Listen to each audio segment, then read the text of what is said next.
The gravel crunched beneath my tires as I navigated the familiar winding road to Crystal Lake. 6 months had passed since I'd inherited Grandpa Walter's cabin, and this was only my third visit back. Work had consumed my life. 14-hour days at Burton Marketing had left me drained, desperate for the sanctuary that only this place could provide. As the forest opened up to reveal the 2-bedroom log cabin nestled against the shoreline, I felt that familiar tug in my chest. The wraparound porch, the stone fireplace chimney rising into the pine canopy, the private dock extending into the crystal-clear water. This wasn't just property. It was the repository of my most precious memories. "This place has a soul, Rachel," Grandpa Walter used to tell me, his weathered hands gesturing toward the lake that reflected the sunset like liquid gold. Not the kind from ghost stories, but the kind that builds character, the kind that stays with you. From age 8 to 22, I'd spent 3 weeks every summer here. Grandpa taught me everything on these grounds: how to bait a hook and clean a fish, identify bird calls at dawn, paddle a canoe against the current, build a fire that would last through the night. We'd sit on the dock during sunset, our feet dangling in the cool water, eating homemade ice cream and talking about life.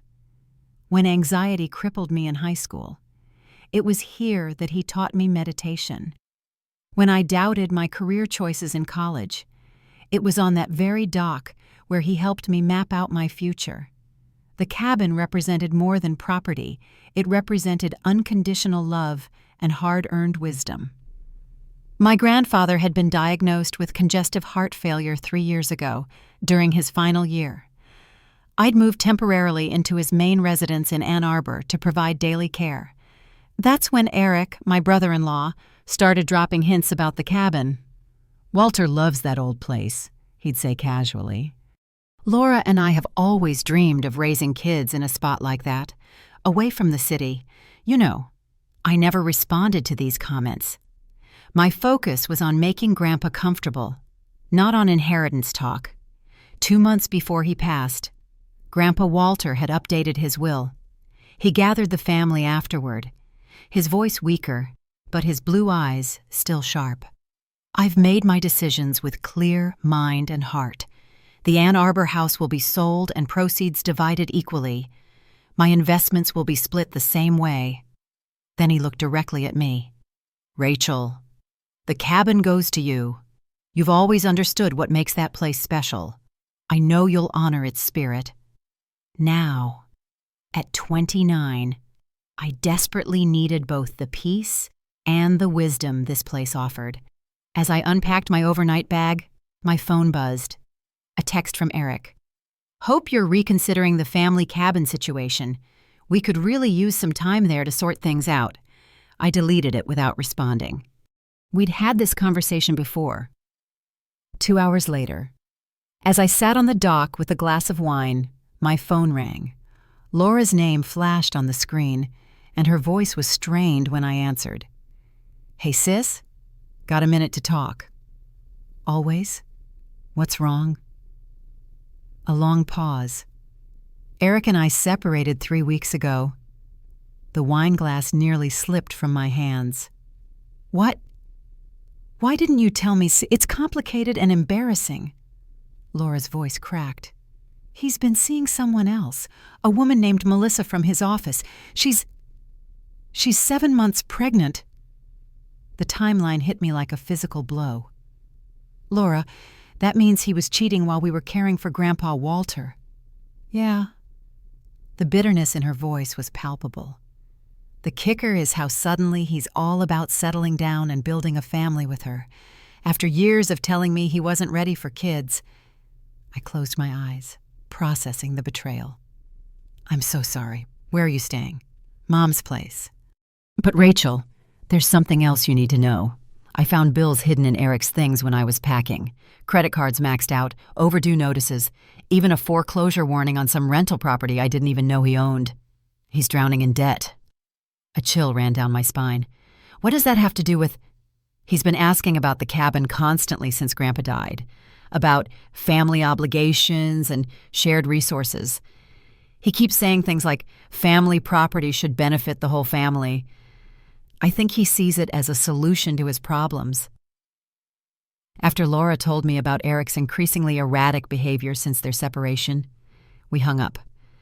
I stared across the lake as darkness settled, the peaceful sanctuary suddenly feeling vulnerable. Later that evening, my phone buzzed again. Eric. Rachel, need a favor. Can I use the cabin this weekend? Just for a couple days. I'm in a tight spot, moving out of the house and need temporary space. I typed back. No, Eric. That won't work for me. His response came quickly. Come on! I'm in a tight spot. It's just sitting empty anyway. No. Please respect that. I thought family helped family.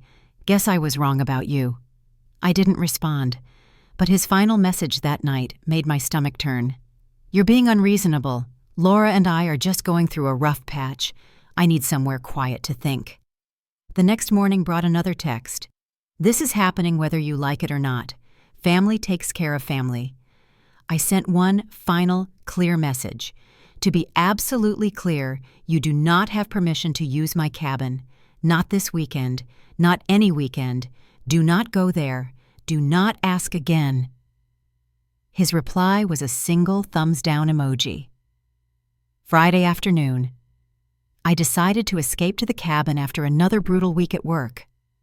The Nature Life campaign had been completely restructured, requiring 4 consecutive 16-hour days. I desperately needed the lake air and solitude. I stopped for groceries in the last town before the cabin's simple comfort foods, ingredients for pancakes, fresh berries, good coffee, and a bottle of wine. As I made the final turn onto the private road, I was already planning my evening a glass of wine on the dock, watching the sunset just like Grandpa and I used to do. That's when I saw it. A large moving truck sat parked in my driveway, angled awkwardly across the gravel. Its rear doors open wide like a gaping mouth. Cardboard boxes were stacked on the porch, some already spilling their contents: kitchen appliances, bedding, framed photos. A blue sedan with a baby on board sticker was parked beside the truck. My hands gripped the steering wheel until my knuckles turned white. This couldn't be happening. Not after I'd explicitly forbidden it. I parked behind the moving truck, blocking it in, and sat for a moment gathering my composure. Through the windows, I could see more details: men's clothing draped over the porch railing, a half-assembled crib leaning against the exterior wall, a dog bowl filled with water, walking around the perimeter. I peered through windows. The main living area was in disarray with boxes and unfamiliar furniture. My grandfather's antique fishing rods, which had always hung reverently on the living room wall, were propped carelessly in a corner. Through the bedroom window, I saw a woman with auburn hair struggling to hang a mobile of woodland creatures over what used to be my reading nook. The space had been transformed with pale yellow paint, woodland creature decals, and a changing table. They were setting up a nursery. In my cabin, without permission, using my key, I unlocked the front door and stepped inside. "Hello!" I called out, my voice steadier than I felt. A startled gasp came from the bedroom, followed by the appearance of a very pregnant woman. She had kind eyes and looked to be in her early 30s, one hand protectively cradling her rounded belly. "Oh," she exclaimed, "you must be Laura. Eric said you might drop by to help. I'm Melissa." The assumption knocked me off balance. "I'm not Laura. I'm Rachel Harris. This is my cabin." Confusion spread across Melissa's face, and I realized that Eric's manipulation went even deeper than I'd imagined. Rachel, Eric's sister-in-law. Melissa's voice wavered with uncertainty. But Eric said, "What exactly did Eric tell you about this place? That it's your family cabin, that you're letting us use it while we look for a house?" She gestured to her belly with protective hands. "He said you were incredibly generous to offer it, especially with the baby coming in 6 weeks. We're due early August." My blood ran cold. Melissa. I never offered the cabin to Eric. In fact, I explicitly told him he could not use it. This property belongs solely to me. I inherited it from my grandfather. Melissa's face paled. But we're moving in. Eric said we could stay as long as needed. He's already given notice on his apartment, and I ended my lease last month when I moved in with him temporarily. He said you were happy to help us during this transition. None of that is true, I said firmly. Eric doesn't have permission to be here, let alone move in. The sound of tires on gravel interrupted us. Through the window, I watched Eric's black truck pull up beside my car. He emerged carrying takeout bags, whistling casually as if this were his home. The door opened, and Eric froze mid-step when he saw me. "Rachel," he said, recovering quickly and forcing a smile. "What a surprise! Didn't expect you until tomorrow." "I never said I was coming tomorrow. I told you not to come here at all." My voice was dangerously quiet. "What exactly do you think you're doing, Eric?" He set the food down and spread his hands in a placating gesture. "Now let's not make a scene in front of Melissa. She's in a delicate condition. Answer the question." Eric's expression hardened. "Look, you're being unreasonable about this whole thing. You have this huge cabin that sits empty most of the time. We need a place to stay. It's a perfect solution." "A perfect solution would be respecting my property and my boundaries," I shot back. "It's family property," Eric argued, his voice rising. "Your grandfather would have wanted it to help family in need." "Don't you dare invoke my grandfather," I warned. "This cabin was left specifically to me, not to the family collectively. You have no rights here." Eric stepped closer, lowering his voice, but making his height intimidating. "Be reasonable. Rachel, Melissa is 7 months pregnant. We need stability. We've already started moving in. You can't just throw a pregnant woman out." I glanced at Melissa, who looked increasingly distressed, then back at Eric. "You put her in this position, not me. You lied to her about having permission to be here." "We're not leaving," Eric said flatly. "I've already set up mail forwarding and utilities in my name. The movers are coming back tomorrow with the rest of our stuff. This is happening, Rachel. The sooner you accept it, the easier it'll be for everyone." "This is illegal," I pointed out. "It's trespassing and attempted theft of property." Eric laughed coldly. "Go ahead. Call the cops on a pregnant woman. See how that plays with the family, with the locals. You'll be the villain here, not me." The manipulation was so blatant, it took my breath away.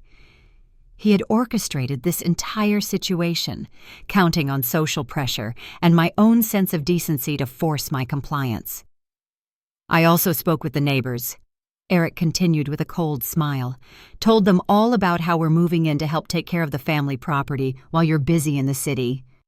They're thrilled to have year-round residents here. Everyone thinks it's a wonderful arrangement." The calculated nature of his actions stunned me. "You're trying to establish some kind of false community consensus." I also mentioned how emotional you've been since your grandfather died, how sometimes you get confused about arrangements we've made. His smile was predatory. "If there's any trouble, they'll know who to believe." The implied threat was clear. If I escalated, he would paint me as unstable and himself as the reasonable party.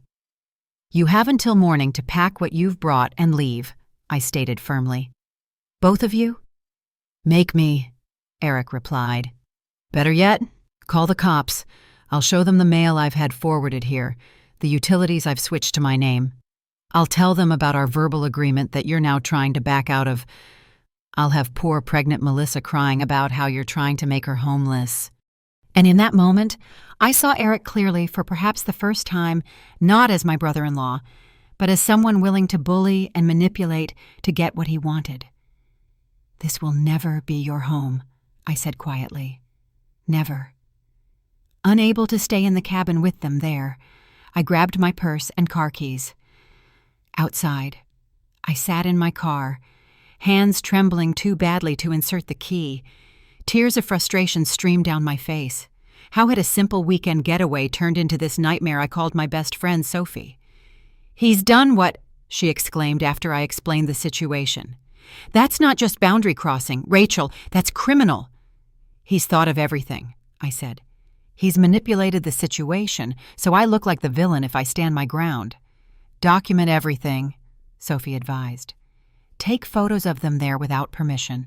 Record conversations if you legally can in your state. Call a lawyer first thing tomorrow. What about tonight? I can't stay here with him. But I can't leave them alone in the cabin either. Is there a hotel nearby where you can collect yourself and make a plan? There was a small inn about 20 minutes away. Before leaving, I began taking photos of the moving truck, the boxes, the changed locks evidence. As I finished, Eric emerged from the cabin. "Running away," he taunted. "Typical. When things get tough, you've always retreated." I ignored him and began recording video on my phone, keeping it partially concealed. "For the record," I said clearly, "you do not have permission to be on this property. You do not have permission to change locks, forward mail, or establish residency here. You are trespassing, and I am formally asking you to leave." Eric's demeanor changed instantly when he realized I was creating evidence. "Turn that off," he snapped. Reaching for my phone, I stepped back quickly. Touch me or my property and it becomes assault. His face contorted with rage.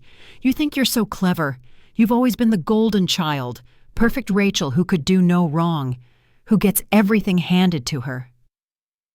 The outburst revealed the depth of resentment I hadn't fully appreciated before. This wasn't just about the cabin, it was about years of perceived injustice in Eric's mind. "This isn't about me," I said calmly, still recording. "This is about your choices. You chose to lie to Melissa about having permission to be here." At that moment, Melissa appeared on the porch, having overheard our conversation. "You told me Rachel had offered us the cabin," she said to Eric, her voice quavering. "You said it was all arranged." Eric spun around. "Get back inside, Melissa. This doesn't concern you." "It absolutely concerns me," Melissa cried. "You've put our baby's future at risk with these lies. Where are we supposed to go if we can't stay here?" "We are staying here," Eric insisted. "Rachel is the one being unreasonable." "By not letting you steal my property," I interjected. Melissa descended the porch steps with difficulty, one hand supporting her back. "I can't be part of this. Eric, you promised me stability. You promised me honesty. After everything with Laura, this isn't right. Don't you dare side with her after everything I've done for you and the baby. What you've done is lie to me," Melissa said. Tears streaming down her face, she turned to me. "I'm so sorry. Rachel, I had no idea. I would never have agreed to this if I'd known the truth."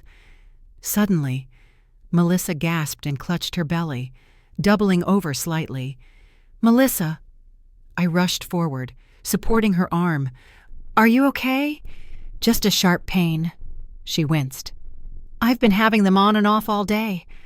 Alarm bells rang in my head. "How far apart are these pains?" "I don't know. Maybe 20 minutes. It's probably just Braxton Hicks contractions. The doctor said those are normal." "We should get you checked out anyway," I said firmly. 7 months is too early for real labor." Eric stood frozen, seemingly paralyzed by the medical situation and the collapse of his plans. "I'll take her to the hospital," I decided, glaring at Eric. "You can stay here and start packing up your things. When we get back, I expect to see progress on that front." As I helped Melissa to my car, leaving Eric standing uselessly in the driveway, I realized we had reached the breaking point. There was no going back from here. The nearest hospital was 45 minutes away in Carson City. As I drove, Melissa called her obstetrician, who advised her to get checked as a precaution, but reassured her that stress-induced Braxton Hicks contractions were common in the 3rd trimester. "I'm so embarrassed," Melissa said after hanging up. "I had no idea Eric was lying about the cabin." "It's not your fault," I said, keeping my eyes on the winding country road. "Eric is manipulative. He lied to both of us." He's been doing that a lot lately, Melissa said, staring out the window. Telling me one thing, then I find out later it wasn't true. Like what? He told me he and Laura were separated for 6 months before we got involved. I later found out it had been barely 2 weeks. Melissa's voice was heavy with regret. He said he'd told her about us, but she called me one day at work completely shocked. The pieces were falling into place. When did you find out you were pregnant? Around Christmas. I wanted to end things when I realized how much he'd lied. But then, she placed a protective hand on her belly. I couldn't go through with an abortion. It just wasn't right for me. And Eric, Melissa laughed bitterly. Suddenly, he was all in. Baby names, nursery plans, talking about marriage. It was a complete turnaround from the man who told me he wasn't sure he ever wanted kids when we first met. At the hospital, the doctor confirmed false alarm stress and dehydration, but advised Melissa to rest and avoid tension for the next few days. While we waited for discharge papers, I called the county sheriff's non-emergency line. Unfortunately, Ms. Harris, this falls into a gray area, Sheriff Daniels explained. If he's established any kind of residency claim, even a fraudulent one, it becomes a civil matter requiring formal eviction. But he just arrived today, I protested. I have proof I denied permission. That helps, Daniels said. In that case, we can treat it as trespassing. I can send a deputy out to accompany you back to the property and ensure he leaves peacefully. Relief flooded through me. Thank you. We should be back within a couple of hours. I'll have Deputy Miller meet you there at 6 p.m., and Miss Harris document everything. Take photos, videos, keep all text messages. If this escalates to court, you'll want that evidence. During the drive back, I explained my conversation with the sheriff. Melissa agreed to go directly to the hotel I'd booked for her while I returned to the cabin with the deputy. I can't afford a hotel, Melissa said worriedly. I've been on unpaid leave from work for 3 weeks because of back pain. I've got it covered, I assured her. This isn't your mess to fix. When Deputy Miller and I pulled up to the cabin at 6 p.m., the scene that greeted us was worse than I'd imagined. The front door stood wide open, and inside, furniture had been overturned and several of my grandfather's framed photos lay shattered on the floor. Looks like someone had a tantrum, Miller observed, his hand moving instinctively to rest on his holstered weapon. We found Eric in the backyard, burning papers in the fire pit. When he saw the deputy, his expression flickered between defiance and fear. Eric Walker, Miller called. I'm Deputy Miller with the County Sheriff's Department. We've received a complaint of trespassing on private property. Eric straightened, adopting an injured expression. There must be some misunderstanding.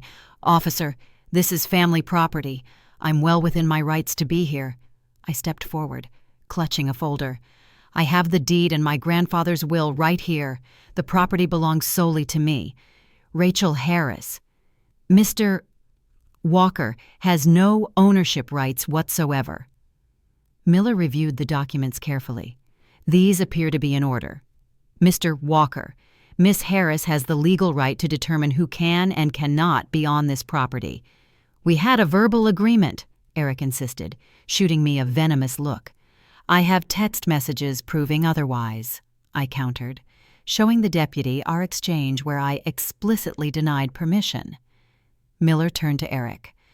Sir, at this point you have 2 options. You can leave voluntarily with your belongings, or you can be arrested for criminal trespassing. Miss Harris has made it clear you do not have permission to be here. For a tense moment, I thought Eric might choose arrest. His face contorted with rage as he realized his carefully constructed plan was collapsing. This is ridiculous, he shouted. I have rights. I have nowhere else to go. You can't just throw me out. His desperation was finally showing through the manipulation. You put yourself in this situation, I said firmly. You lied, you manipulated, and you trespassed. The consequences are yours to face. Eric lunged toward me, but Miller stepped between us immediately. Sir, You need to calm down right now, or you'll be leaving in handcuffs." "You think you're so perfect." Eric snarled at me over the deputy's shoulder. "Little Rachel who could do no wrong, who gets everything handed to her. Well, guess what? I'm broke, I'm desperate, and you're sitting on this gold mine doing nothing with it." The truth came spilling out: his debts, his failed investments, his need for the cabin as a financial lifeline. But instead of evoking sympathy, his desperation only highlighted the calculated nature of his scheme. "That's enough, Mr. Walker," Miller said firmly. "You have 1 hour to gather your belongings and leave this property." It took 2 hours for Eric to pack his and Melissa's belongings into his truck and the moving van. With each box, his resentment seemed to grow. As he prepared to leave, he fixed me with a cold stare. "This isn't over, Rachel. The family will hear about how you treated a pregnant woman. I'll sue for my rightful share of this property. I'll make sure everyone knows what kind of person you really are." Miller stepped between us. "That's enough, Mr. Walker. Any harassment or threats will result in additional charges." Eric snorted derisively, but said nothing more. He climbed into his truck while Miller ensured the moving van driver had alternate delivery instructions. As the vehicles disappeared down the driveway, relief washed over me like a physical wave. Miller handed me his card. "Call immediately if he returns, and I strongly suggest changing your locks tonight. I can recommend a local emergency locksmith." After he left, I stood in the middle of the ransacked cabin, surveying the damage. It wasn't just the overturned furniture or broken glass that hurt. It was the violation of my sanctuary. The space that had always represented safety and peace now felt tainted. But as I began picking up the pieces of my grandfather's shattered photo frames, carefully preserving the images inside, I made a silent promise: I would reclaim this space. I would not let Eric's actions destroy what this cabin meant to me. The locksmith Miller recommended arrived within the hour and replaced all external locks. That night, I slept fitfully on the couch, jumping at every sound from the woods outside, wondering if Eric would make good on his implied threats. The next morning brought a gentle knocking at the front door. Disoriented and wary, I peered through the peephole to find Laura standing on the porch, holding 2 coffee cups and a bag from the local bakery. "Reinforcements have arrived," she announced when I opened the door. "I drove up first thing when you texted about the locks being changed." The simple gesture of solidarity brought tears to my eyes. We hugged tightly before surveying the remaining disarray inside. "Eric always was a sore loser," Laura remarked, taking in the damage. "But this is a new low, even for him." We spent the morning cleaning, restoring order to the chaos Eric had left behind. Laura told me more about their marriage's deterioration over the past year, how Eric had become obsessed with appearances and financial status, his increasing manipulation and blame when things didn't go his way. "You deserve better," I told her firmly as we swept up broken glass. "So did Melissa," Laura replied, surprising me. "She's young and impressionable. Eric has a way of making you believe you're special until you're not useful anymore." By afternoon, we'd restored most of the cabin to order, though emotional wounds still felt raw. I called Melissa to check on her, relieved to hear she was resting comfortably at the hotel. "I've been thinking," I told her. "I know some people at Sierra Women's Resource Center in Carson City. They have transitional housing for women in difficult situations. Would you like me to make a call?" Melissa's voice brightened. "Really? That would be amazing. I was panicking about what to do next." I made the connection, and by evening, Melissa had an intake appointment scheduled for Monday. It wasn't a permanent solution, but it would provide safety and stability while she figured out her next steps. That evening, Laura and I sat on the dock, feet dangling in the cool water just as Grandpa Walter and I used to do. The sunset painted the lake in shades of orange and pink, a beautiful contrast to the day's ugliness. "Do you think Eric will really try to cause more trouble?" Laura asked. I sighed. "Probably. He's wounded and vengeful, but I've spoken with a lawyer, and my ownership is ironclad. The best he could do is try to poison family relationships. Mom and Dad are already on your side, Laura assured me. I filled them in. They're horrified by what he did. Over the next few days, we established new rhythms at the cabin. Laura decided to stay for the week, working remotely while I did the same. We took breaks to swim in the lake, hike the surrounding trails, and reconnect as sisters. The next day brought an unexpected discovery.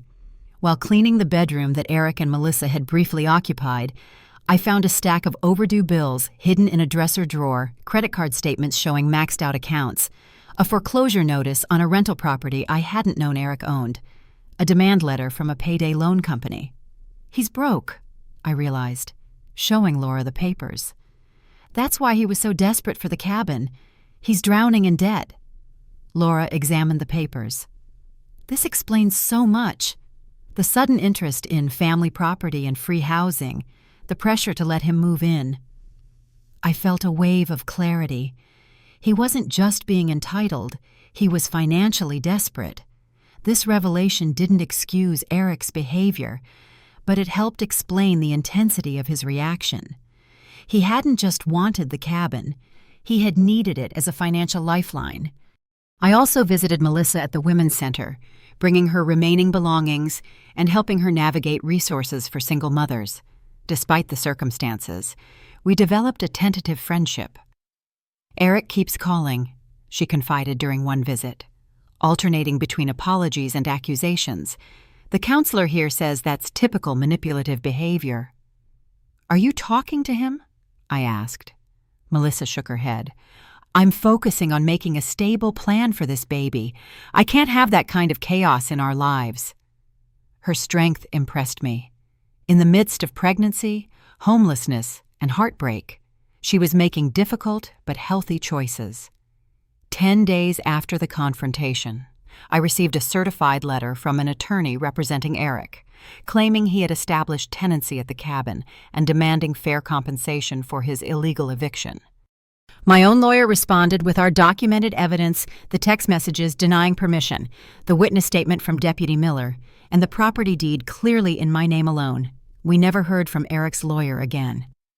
3 weeks later, I discovered another blessing from Grandpa Walter.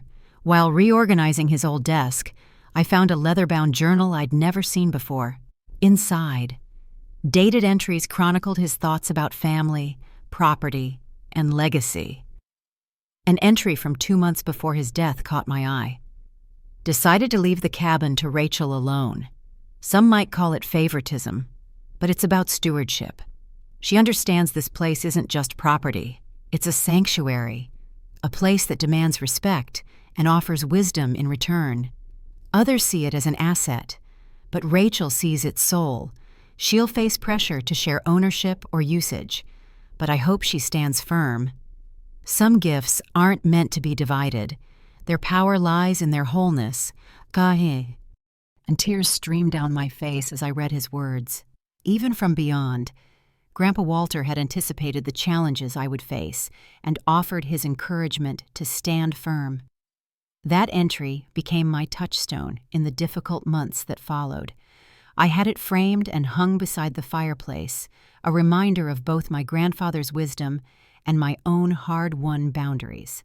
I also took practical steps to protect the property. Security cameras were installed at entry points. A proper rental agreement was drafted for any family members who might use the cabin in the future, with clear terms and time limits.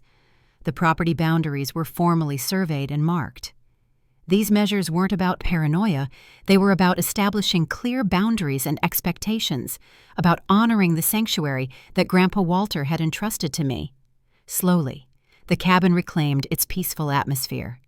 The bedroom that had briefly been intended as a nursery was converted back to a reading nook, then eventually into a small office where I could work remotely. Extending my stays from weekends to weeks at a time, by the 3-month mark, the emotional rawness had begun to heal. The cabin no longer felt tainted by Eric's intrusion, but rather strengthened by the boundaries I had established to protect it. One evening, as I sat on the dock watching fireflies dance over the darkening water. I realized something important. In defending my inheritance, I had also inherited my grandfather's strength, his courage to stand firm on what matters most, his wisdom to recognize when kindness requires boundaries. That revelation felt like the final piece falling into place in my healing journey. The cabin was more than ever my sanctuary now, not because it was unchanged, but because I had fought for it, reclaimed it, and made it mine in a deeper way than before. A month later, Melissa gave birth to a healthy baby boy she named Ethan. I visited them in the hospital, bringing a small stuffed fish that reminded me of the ones that swam in Crystal Lake. "Aunt Rachel is here," Melissa told the tiny bundle in her arms, surprising me with the honorary title. "Aunt?" I questioned softly. "You've been more family to us than Ethan's actual father," Melissa explained. "Eric hasn't even called to ask if the baby was born." That moment crystallized something important. Family isn't always defined by blood or marriage.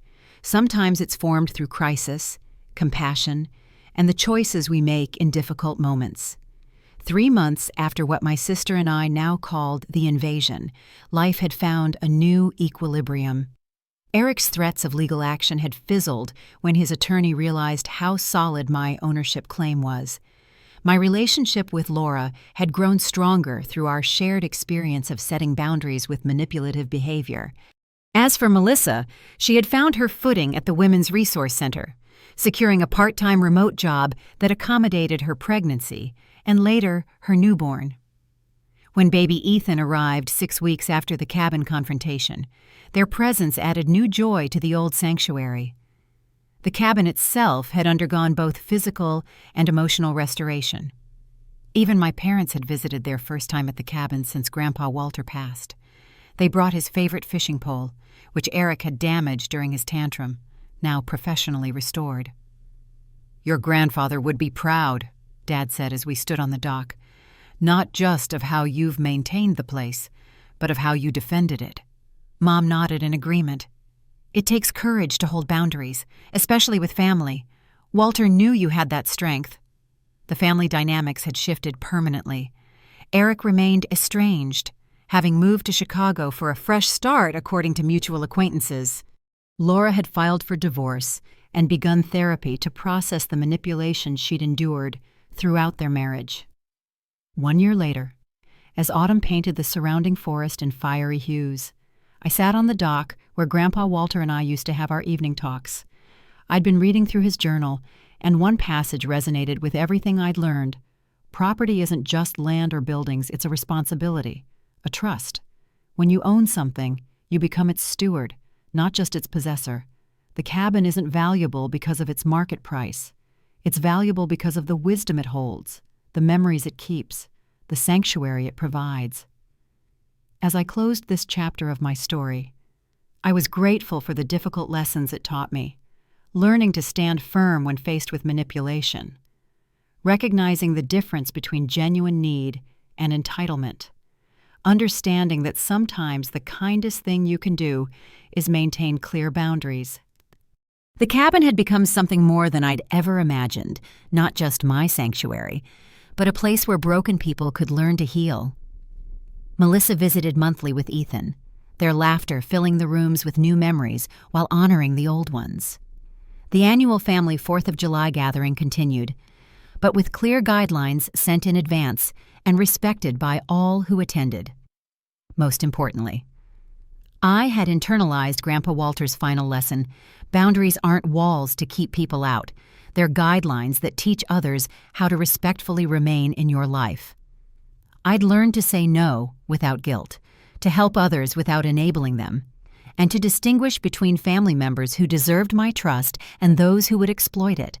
The property had new security measures, cameras, updated locks, formal usage agreements, but these weren't born from fear.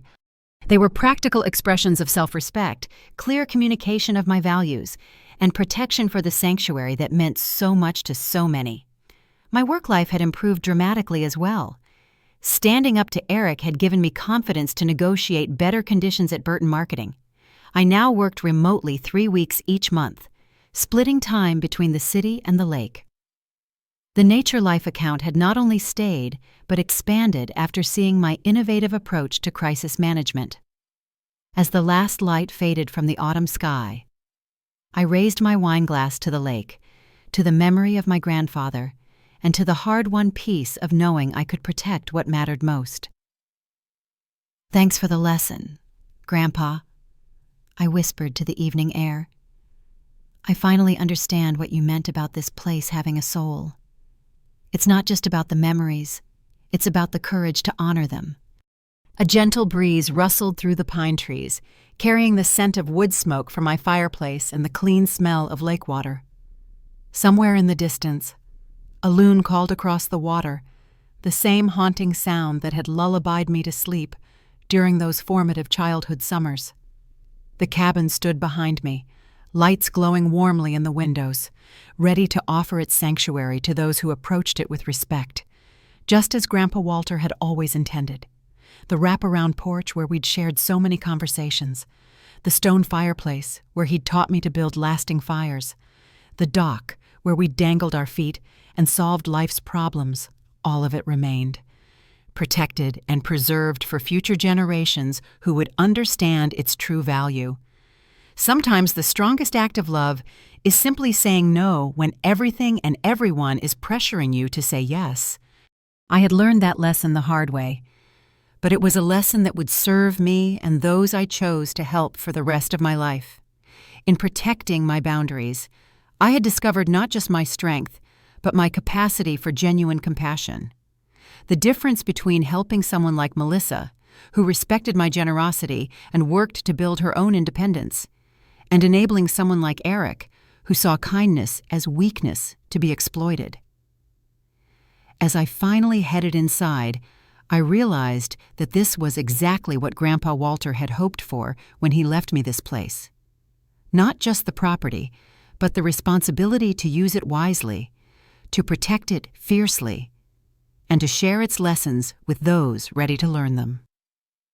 The journal entry that had guided me through the darkest moments was now framed beside the fireplace, illuminated by the warm glow of the flames. Some gifts aren't meant to be divided. Their power lies in their wholeness. The sanctuary was safe. The boundaries were clear. And I was finally, truly home. Through the window, I could see Ethan's stuffed fish sitting on the mantel next to Grandpa Walter's, restored fishing pole symbols of continuity and change, of honoring the past while nurturing the future.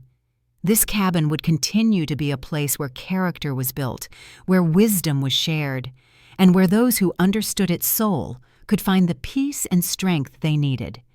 The sacred boundaries I had fought so hard to establish weren't barriers.